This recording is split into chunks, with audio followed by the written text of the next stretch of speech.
I've got Travis Chappell. He's the founder of Guestio. Guestio, what did you do before Guestio, actually? I've looked at...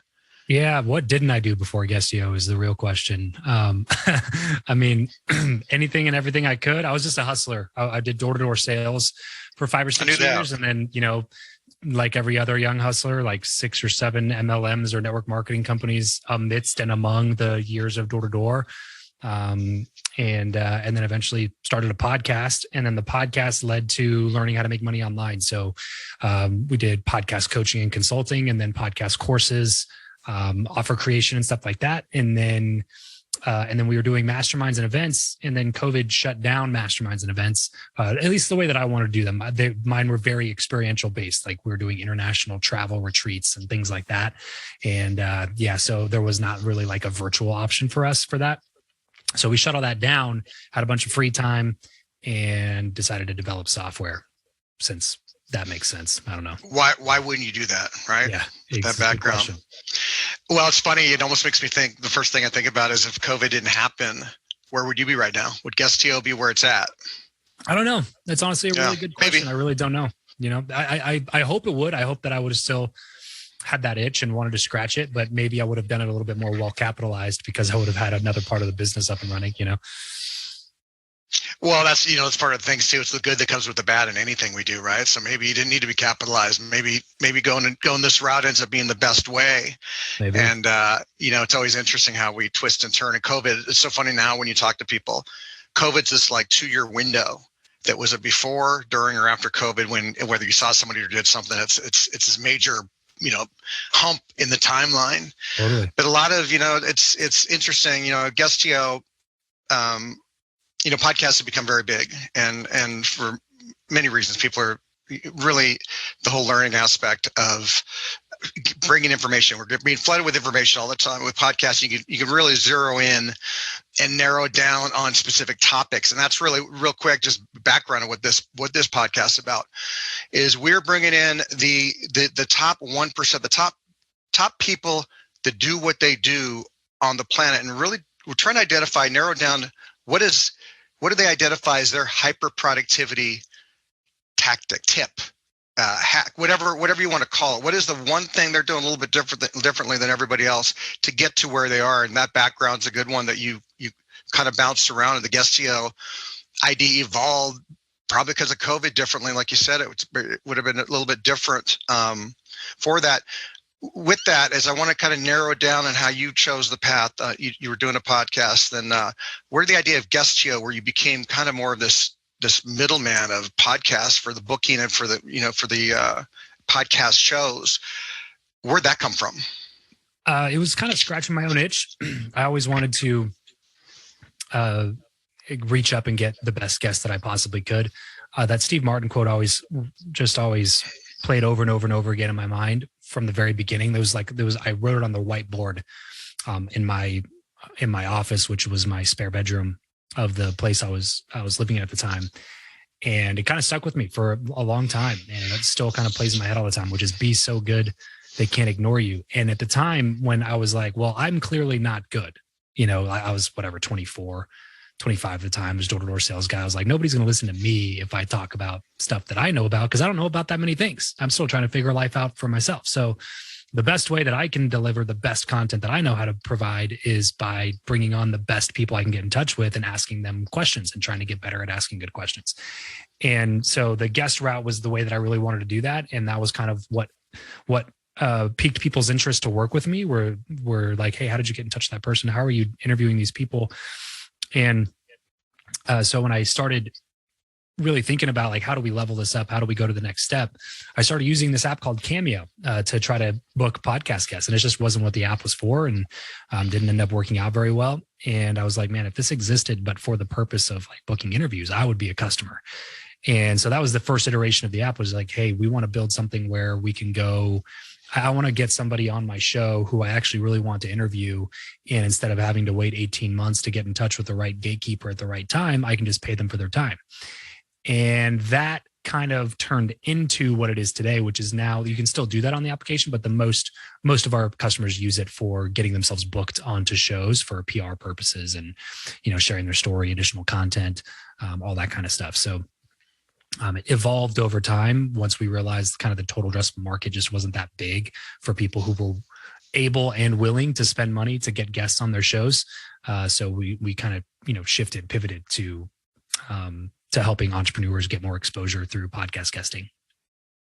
No, I like it. I like the formats. It's a real good one. And it's, anytime you can bring people together in a way that's not being done. I mean, that's the niche you have right now. You are becoming, you're not becoming the Cameo. You're Guestio. You're Guestio podcast, right? And it's been interesting watching this the last year. I think we had, I think a call about a year ago, and it was interesting just seeing the progress of, we're both running SaaS companies, right? Software companies. And you went through your background. My background's got zero software outside of using software, right? Ever building and constructing these things. So it's fun watching how everybody's got their own twist on how they do things.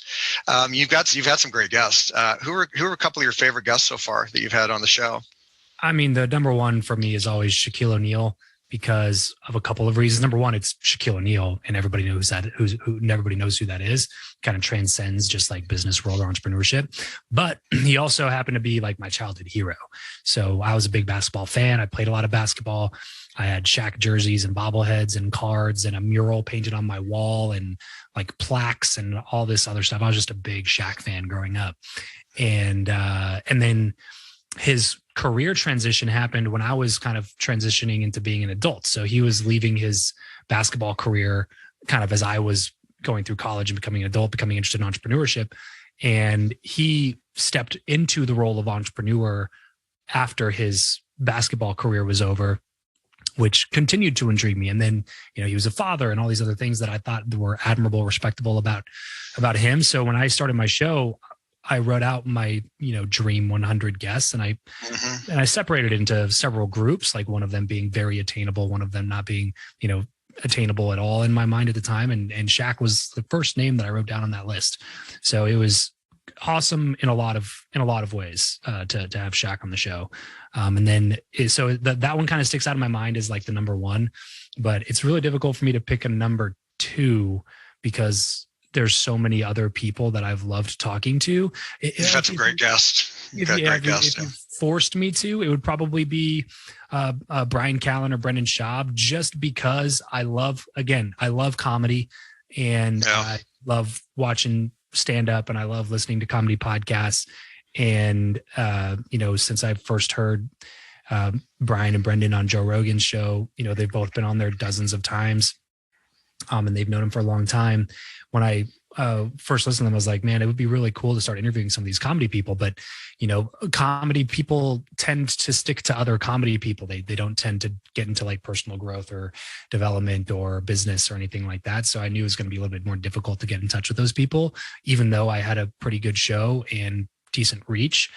And so when I finally was able to get those ones on, those were a couple of big ones, like meant a lot to me, because it was like, oh, now that I've gotten a couple of them, I think I'll be able to start getting in touch with more people who I view as being like, personal heroes of mine, or not even necessarily heroes, just people who I respect a lot. I respect their work ethic. I respect their entertainment modality, and I love comedy myself, and I've always had an affinity towards that. So those have been really fun interviews for sure. Well, it's interesting. Go ahead. It's hard. There's a lot. Well, and the list just continues to grow too. Brendan Schaub, watching, you talk about someone that's gone from different careers, right? Going from MMA to comedy. Yeah. And he's good. He's a natural at it, right? And he's very good at it. And he can, and I was going to ask you about Shaq too. And it was very interesting how you segued also into the entrepreneurial side. It's kind of like our eyes kind of drift to the same things. And that kind of ties in, our, my background as a financial advisor, and then working with pro athlete advisors for a decade, and then launching the software AskMyAdvisor over the last 2.5 years. It seems like it's been 2.5 months, sometimes 2.5 months, sometimes like 20 years, right? I'm sure you can say the same thing. But with trusted advisors, so, accountants, attorneys, financial advisors, realtors, venture capitalists, all the people in the space that are definitely watching podcasts, right? They're interested in them. A lot of those businesses are very, kind of cookie cutter. you've got to be entrepreneurial to be successful in those businesses. So it's an interesting balance. You're in this corporate frame for the most part, but then you're entrepreneurial because most of those businesses you work for yourself. So it's a little bit of a yin yang, but I think the podcast, and this is one of the reasons, you've inspired me, and also why I wanted to have you on the show, was a lot of these trust advisors, they listen to podcasts, they know of them, but they don't think about being a guest on one or starting one of their own. And give me a quick, like I said, you are becoming your name. We're going to continue here in the podcast world. Your name is going to continue. I'm convinced of this. I was convinced of this when we had a call about a year ago that Guestio and you were just going to continue to grow, and you have, which is awesome. That's exactly what you want. For somebody just starting out who's been a podcast, listener, never a guest, wants to be a guest, maybe we don't have a show. What's the way to begin? I've got a simple answer for it, but I want to see what you think, like from your experience. You got a lot more experience in the space. What's the easiest way to get started? I mean, the easiest way to get started is using Guestio because it's pretty straightforward. But really, like the work that you want to do before you even start doing those things from a practical sense is figuring out your goals for doing it. And I think that if you are not purposeful around the idea or the reasoning behind why you're going to do this, then it can get really simple to just like forget about it and not worry about it anymore. And so you have to ask yourself the question, why am I doing this? And if you're an advisor listening to this right now, the clear answer is being a guest on podcasts or starting your own podcast purchases trust with people. And you are in the business of trust, of earning trust. That is your job as a financial advisor, as anybody that deals with finances or helps people with something that's that the people hold that close to the vest or perceive as being something that they don't want to share with a lot of people. You have to get people to trust you, ultimately, is the bottom line. And the best way to get people to trust you is to spend time with you. And the best way to spend time with people without them knowing you is creating on a podcast, because it delivers the highest, minutes for spending time with somebody than any other content platform will. So there's a big glaring reason why to do it, especially if you're an advisor. But then getting started is as simple as sending out some pitches to people who have podcasts, whether that's through Instagram DMs, cold email, or creating a Guestio account and pitching them on Guestio. There's several ways to do it. I would get started as a guest first, just because it's way easier than getting started with your own show. But I always recommend having your own show as well, just because I think that it's fantastic long term. There's a lot of other benefits that you get from having a show that you don't get from being a guest. But the guest side is pretty simple, especially if you use Guestio, because with a free account, you can create a media bio and like profile set up over on Guestio to help make sure that people have more information on you before they decide whether or not they want to bring you on their show. But that's essentially it. Is you create this media profile, you send it as well as a condensed pitch to a bunch of different shows that are constantly looking for guests, and see if it would make sense for you to be a guest on their show. Now, again, having a podcast makes it a little bit easier to do those things because, first of all, it differentiates your resume a little bit from every other financial advisor if you have a podcast. But then also, it gives you a little bit more value to bring to the table, because if there's any sort of equivalent to audience size or show growth, then it's much easier to get bookings for yourself, because you can offer the host of the other show a booking on your show, and it's a little bit easier to make that stuff happen. But there's a lot of tips and tricks and ways to make it happen, but ultimately it's just deciding why I want to do it and then taking the next step to go do that thing, which is essentially just meet podcasters and see if they're looking for guests. That's a great answer. It's interesting. You talk about the trust side of it there. The name, it's Trusted Advisors, right? Every business is about trust, but when you're dealing with finances, you're dealing with legal things, taxes, anything like this, the trust level, it's a whole different, it's a more personal thing. Absolutely. And as you were talking there, I was thinking about the idea of building trust. If I've got two financial advisors, this guy's a financial advisor, works at one of the big houses, whatever. This guy's a financial advisor who's got a podcast he's been running for a couple of years. Not even a couple of years, because I think sometimes a hindrance, sometimes holds it back. It's like, oh my gosh, I've got to have hundreds of shows. You don't. You have to say you've got the podcast, you've got to do it and get a little bit of traction. As we always say, just do it, right? Just start, whatever that is. But between those two, who's going to be the easier one to refer? When I need a hook, when I'm talking about, you got to talk to my guy. he's got a podcast too. You can learn a little bit about him there. Totally. Those are all things that build credibility. They build trust. It's the dating phase.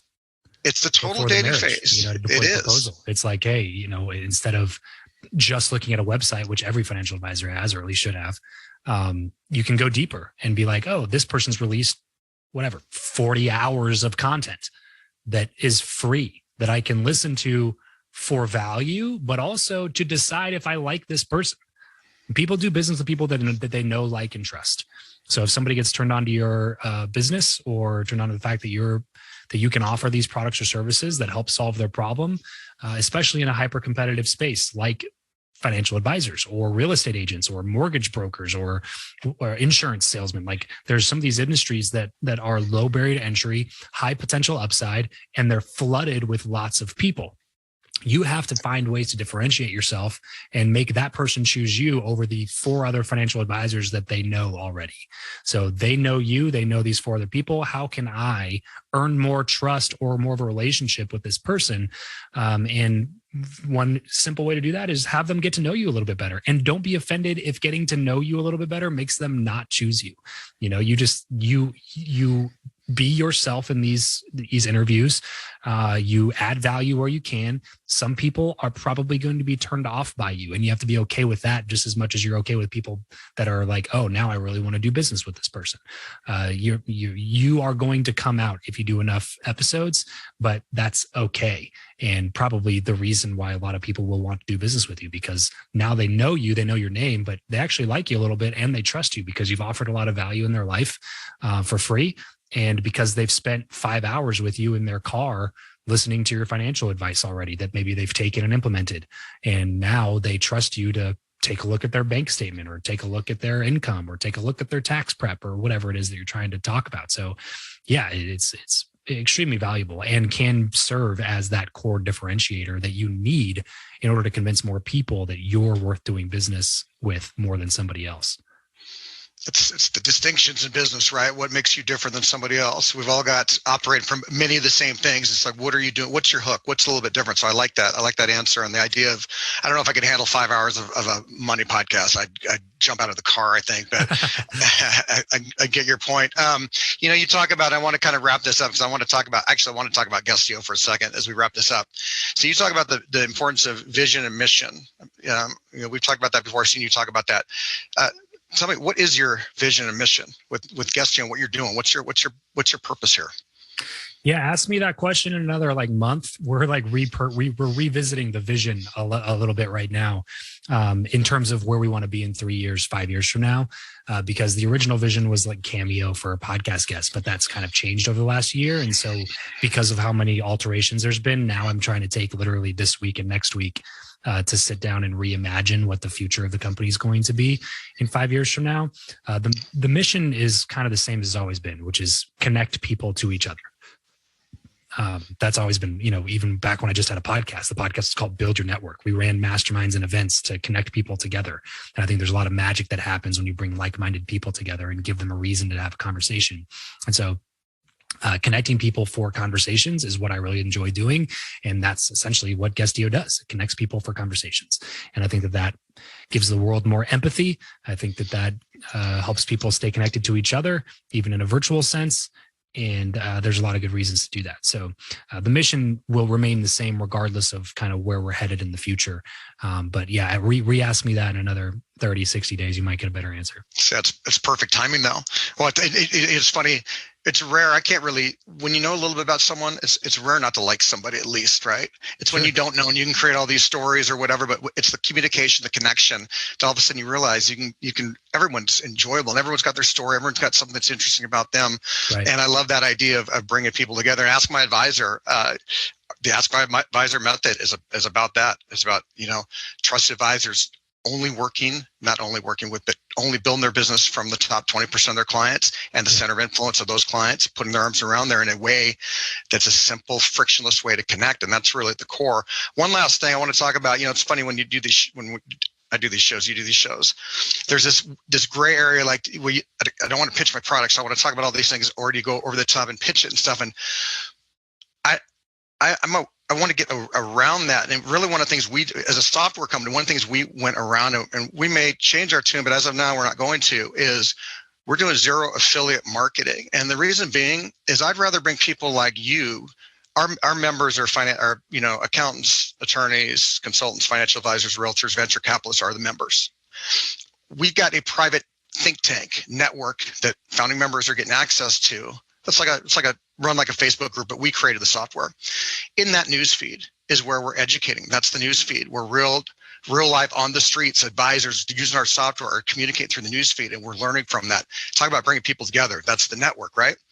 So what we chose to do, rather than go the affiliate route, which a lot of companies do, and that's a great way to go with software, is I'd rather bring people like you to come in. You know your product better than I ever would as an affiliate, and bring you in in something like this, where you get to talk about it now, into the network, talking to our advisors. And same thing, I'd rather bring the people in to bring high value and then let people choose what they choose. I feel that's the simplest, most organic way to be a strategic partner with everybody. We're all strategic partners, right? Sure.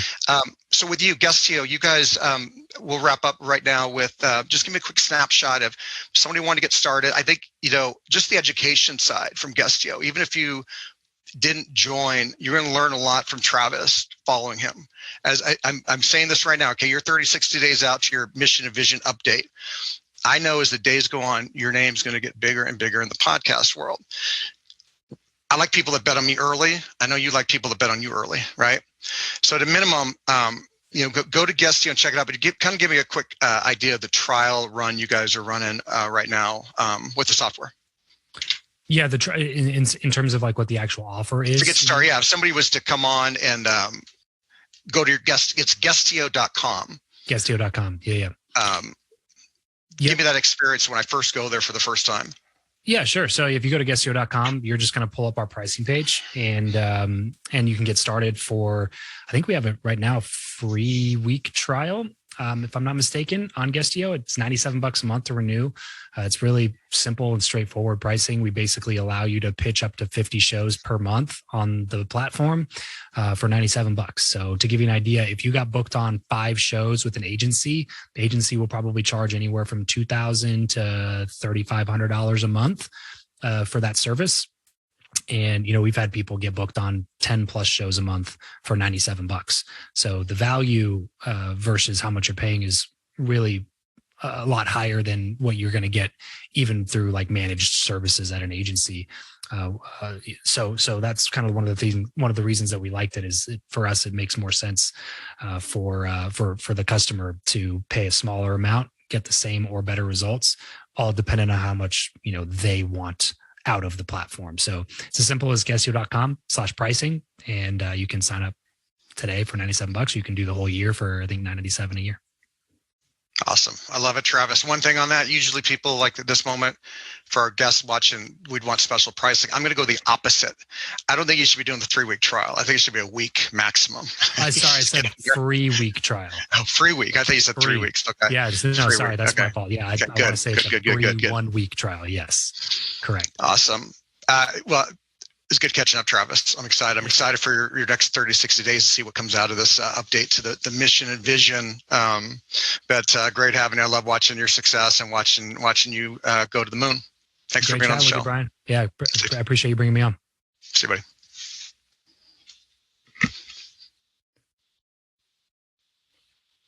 All right, I'll download the video. Sweet. Awesome. Nice job. Thank you, buddy. I tried to stay tight on our 15 minutes. We kind of went over a little bit, but it's good. I've had some technical difficulties, so all good. No. Well, I'm excited. I'm excited for you guys to you're not, no updates to the software. Software's staying the same. You're just kind of changing your overall. Maybe we'll see. It'll definitely be updated, but I like, as far as the core demographic, we might just try to niche down a little bit further. There's a couple of things that I think that we could do for better growth strategy and a couple product upgrades. But I will know more soon, and we will communicate it with the list. So awesome, man. Yeah, let me know. Feel free to bounce stuff off me too. We're in the middle of we just added a ultra niche lead magnet builder within the software, so it's going to be an upsell for our members. But it's the riches are in the niches, right? It's really about just lasering down and really getting super, super focused. We don't want generalists. So good catching up, buddy. Yeah, you too, man. Yeah, great chatting. Right. See ya. See you, Brian. Have a good one. You too.